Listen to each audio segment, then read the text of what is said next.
এটা একটা মাটির ব্যাংক ছিল যেটাকে আমি ভেঙে নিয়েছি একটা ছোট্ট বট গাছ লাগাবো বলে। আমাদের বারান্দায় এই বট গাছটা হয়েছিল, তো আমার খুব বনসাই করার শখ। আমি এখন ভাবছি যে এটা দিয়ে করা যায় কিনা। আর এগুলো হচ্ছে সবজির খোসা।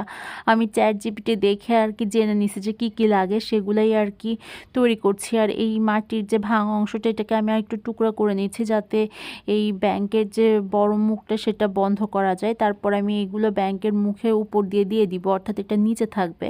তারপরে হচ্ছে আর কি কি দিব সেটা জানার জন্য আর মাটিটা কিভাবে তৈরি করব সেটা আমি চ্যাট জিপিটির কাছ থেকে শুনতেছি যে কি করা যায়।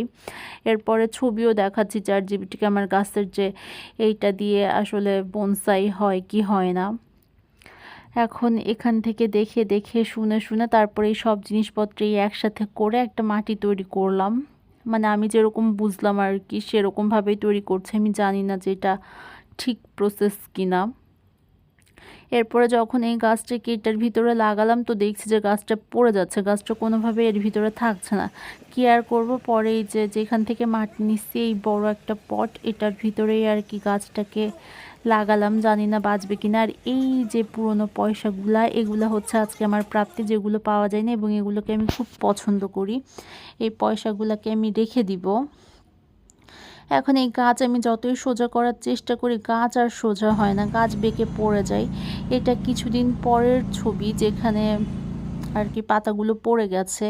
এটা আরও কিছুদিন পরের, এটা হচ্ছে গত 17 বা 18 তারিখের। আর এখানে দেখা যাচ্ছে যে 2টা পাতা আর কি ঝরে গেছে। গাছটা আমি লাগাইছিলাম 8 তারিখে, আর 10 দিন পর অর্থাৎ 18 তারিখে গাছের এই অবস্থা।